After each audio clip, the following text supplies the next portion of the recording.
자, 안녕하세요. 오늘 소개할 책은 자존감 수업입니다. 자, 요 책이 되겠습니다.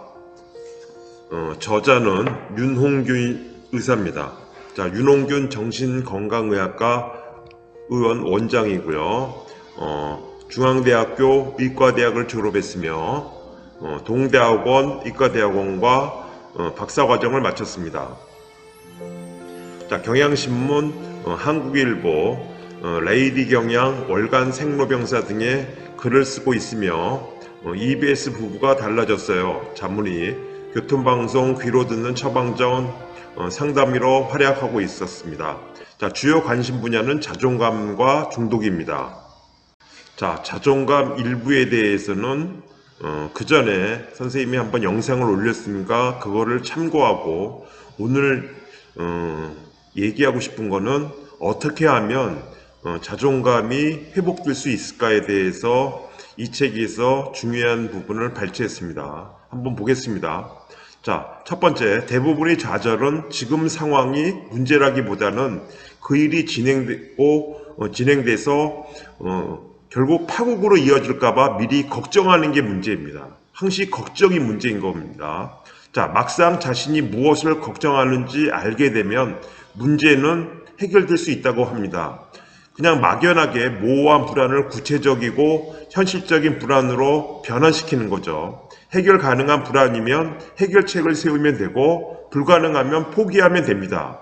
자, 예를 한번 들어보겠습니다. 학생의 예입니다. 학생들은 시험을 한번 못 봤어요. 그러면 계속 못 볼 거라고 좌절할 수 있습니다. 자, 회사원은 상사에게 지적을 당했을 뿐인데 나중에 승진에 탈락하거나 퇴직당하는 모습을 미리 상상합니다. 결국 나쁜 모습을 생각하고 있는 거죠. 자, 지금 좌절하고 있다면 스스로 물어봐야 됩니다. 내가 진정 두려워하는 것이 무엇인지 알기 위해서 말입니다. 자, 몸이 아파서 좌절하고 있다면 당연히 아파서 앞으로 어떤 일이 생길지 그 다음엔 어떻게 될 것 같은지 자문하면서 생각해 봐야 됩니다. 자, 무기력을 강화하는 고정관념은 아래와 같다고 합니다. 의욕을 떨어뜨리는 원인을 제거해야만 다시 움직일 수 있다는 생각입니다. 의욕 저하 또는 무기력은 예를 한번 들어보겠습니다. 굴러가던 축구공이 담벼락에 부딪혀 멈춘 것에 비유할 수 있습니다. 자, 담벼락이 막아서 공이 멈추는 건 당연한 일이지만 담벼락을 치운다고 공이 꼭 다시 굴러가는 것은 아니라는 것입니다. 그 다음에 재미를 느껴야만 의욕이 생긴다는 생각입니다. 자, 재미는 주로 어떤 일을 배우거나 처음 할 때 느낍니다. 그 일에 능숙해지려면 반복해야 하는데 그러면 재미가 사라집니다. 그런데 수년 동안 같은 작업을 한결같이 의욕적으로 하는 사람들도 있습니다. 이들은 재미로 일하는 것이 아닙니다. 자, 원치 않는 일이라도 의욕적으로 할 수 있고 반복하다 보니 잘하게 됐고 숙련에서 오는 편안함이 의욕을 부르기도 합니다. 처음에 직장 들어갔을 때 재미가 없다.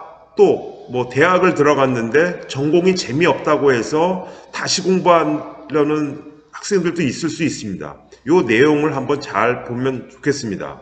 그리고 의욕이 있어야만 움직일 수 있다는 생각도 잘못된 겁니다. 의욕이 있건 없건 움직이고 실행할 수 있습니다. 의욕은 행동의 필요 조건이 아니고요. 결국은 중요한 겁니다. 움직이다 보면 의욕이 생긴다는 겁니다. 자, 열등감을 근본적으로 버리려면 사람이든 무엇이든 우월함과 열등감, 좋고 나쁨을 구분하는 습관을 벗어내야 된다고 합니다. 선생님도 여러 책에서 이 내용을 봤습니다. 그래서 이렇게 하면 안 된다는 것을 알지만 결코 쉽진 않습니다. 판단하지 말라는 겁니다. 먼저. 자, 노자와 장자의 철학이 강조합니다.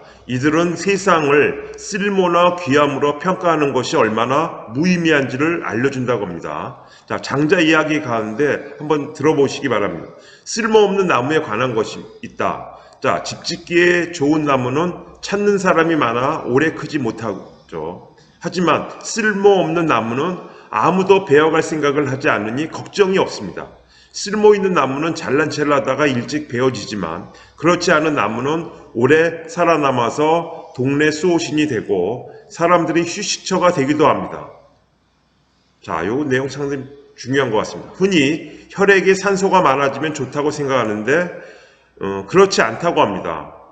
자, 손발이 저리고 붓기도 한다고 합니다. 반면에 혈액 내에 이산화탄소의 분압이 올라가 긴장이 풀어지고 나른한 상태가 된다고 합니다. 따라서 호흡법을 긴장할 때 호흡법은 들이마시는 동안 하나 둘 셋을 세고 내쉬는 동안 하나 둘 셋 넷 다섯 여섯 일곱을 길게 세면 됩니다. 선생님이 한번 해볼게요.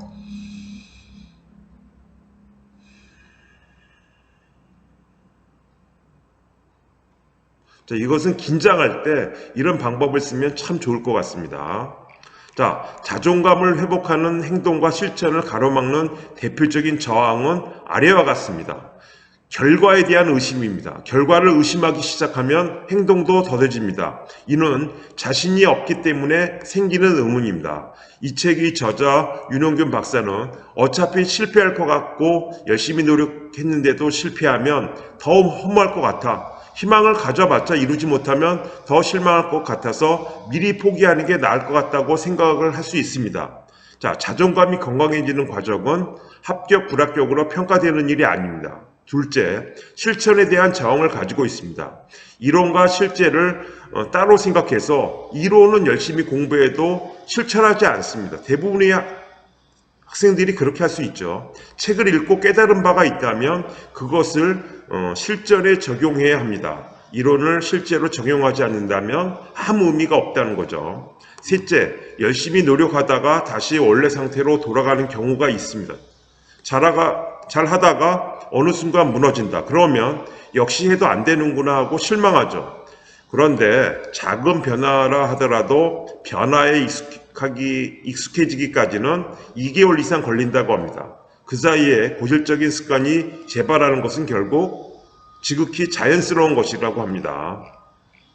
자, 세상엔 여러 갈림길이 있습니다.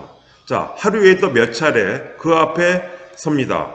A, B, C 중에서 어떤 것을 골라야 좋은 선택이 될지 고민합니다. 그런데 대부분의 경우 그들 간의 차이는 크게 차이가 나지 않습니다.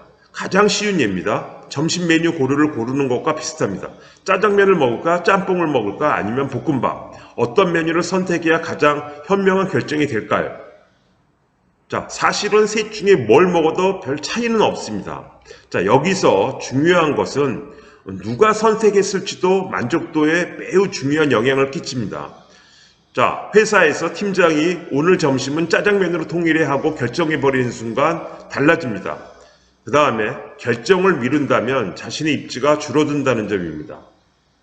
요즘 존재감이라는 표현을 많이 쓰는데 달리 말하면 그 사람이 많은 것을 결정한다는 뜻입니다. 자, 존재감이 큰 사람은 모임의 분위기를 결정하고 그날의 성과나 방향을 결정합니다. 자, 결정의 권위가 떨어지는 사람은 그만큼 존재감이 없습니다. 스스로 결정하는 일이 거의 없거나 큰 의미 없는 결정을 한다면 결국 자존감이 약해진다는 겁니다. 그러면 어떻게 하면 자존감이 강해지느냐?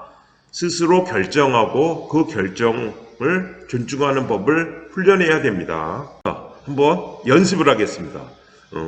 지금 당장 종이를 꺼내서 이렇게 적어봅니다. 지금 여기서 내가 원하는 것은 무엇인가? 혹은 지금 여기서 나는 무엇을 해야 하는가? 그러고서 그 답을 한번 찾아 나가는 겁니다. 자, 예를 들어, 자, 며칠 앞으로 다가온 시험이 중요해서 잘 보고 싶은데 공부가 되질 않아 불안한 학생이 있는 경우 이런 과정을 거쳐 스스로 답을 찾을 수가 있습니다. 한번 해보세요. 자, 지금 여기서 내가 원하는 것은 무엇일까? 그러면 학생은 당연히 시험을 잘 보는 겁니다. 아니지, 시험은 미래잖아. 지금 뭘 하고 싶으냐고, 현재입니다. 자, 지금은 공부하는 시간이지. 그런데 지금 공부한다고 시험을 잘 볼 수 있을까? 실수하지 않을까? 그거는 미래입니다. 지금 여기서 내가 원하는 것은 뭘까? 지금은 벌써 밤 9시가 되어버렸어. 수업 후 친구랑 PC방에 갔거든. 그러지 말았어야 했어. 자, 요 내용은 과거입니다. 지금 여기서 내가 하고 싶은 건 뭘까요? 자, 지금 여기서는 1시간이라도 집중해서 공부를 하고 싶어. 그럼 그걸 적는 겁니다. 나는 지금 여기서 1시간 동안 집중해서 공부를 하고 싶어라는 문장을 적어서 책상 앞에 붙여놓습니다. 그리고 미래가 불안하거나 과거가 후회될 때마다 바라보면서 현재를 생각하는 겁니다. 이 현재를 생각한다는 것은 불교에서도 매우 강조하는 내용이 되겠습니다. 자, 자존감을 회복하면 뇌가 건강해집니다. 당연하죠. 긍정적인 생각을 하게 되고 사소한 걱정은 무시하게 됩니다. 타인의 감정에 쉽게 감염되지 않고 자신이 주관을 잃지 않습니다. 그러면 역으로 자존감이 회복된 사람처럼 사소한 행동을 하다 보면 뇌가 건강해집니다. 결국 뇌는 잘 속는다는 겁니다. 자, 예를 들어 오늘 밤 기적이 일어난다고 생각합니다. 로또가 당첨이 된다든지 아주 큰 횡재를 했습니다. 자, 자는 동안 자신을 적절하게 사랑하고 자신감이 있고 자기 판단을 존중하면서 타인을 배려하는 따뜻한 사람이 되었다고 상상합니다. 아침이 밝았을 때 당신은 어떻게 행동할까요? 이런 상황이 됐을 때 대부분 학생들은 아주 밝은 표정을 짓고 긍정적으로 아침을 식사도 하고 학교에 갈 겁니다. 자, 저는 거울을 보면서 웃을 것 같아요. 아침마다 거울을 보는 게 고통이었거든요. 학생들은 졸려가지고 상당히 힘들었겠죠. 만약 자존감이 좋아진다면 세수를 하면서 얼굴을 찌푸리지 않을 거고 샤워를 하면서 흥얼거릴 것 같아요. 자, 이거는요 결국 뇌를 속이는 겁니다. 행동을 먼저 하면 됩니다. 뇌가 원인과 결과를 혼동해서 당신의 행동을 따라갑니다. 하다 보면 점점 쉬워집니다. 익숙해집니다. 결국 그러면 자존감은 올라가는 거죠. 자, 마지막으로 중요한 행동입니다. 이 책의 저자가 강조합니다. 뇌를 행복하게 하는 2가지 행동입니다. 걸어라. 걷는데 어깨를 펴고 허리를 구부리는 게 아니라 자신을 존중하는 사람처럼 자신을 존중하고 자신의 결정을 믿는 사람처럼 당당하게 걸어라. 허리는 펴질 것이고 어깨는 적당히 힘이 빠질 것이다. 여유 있는 사람처럼 타인의 비난에 별로 개의치 않는 사람이 걸음걸이처럼 내더라. 발을 내뎌라. 자, 표정을 지어라. 나를 사랑하듯이. 거울을 볼 때마다 내가 나를 사랑하고 있다면 지금 어떤 표정을 지을까 떠올리고 그대로 하자. 억지로 웃으라고 하진 않겠다. 결국은 아주 즐거운 표정을 짓는 겁니다. 선생님도 한번 즐거운 표정을 줘볼까요? 자, 잘 안 됩니다. 한번 연습을 해봐야 되겠습니다. 자, 오늘 여기까지입니다.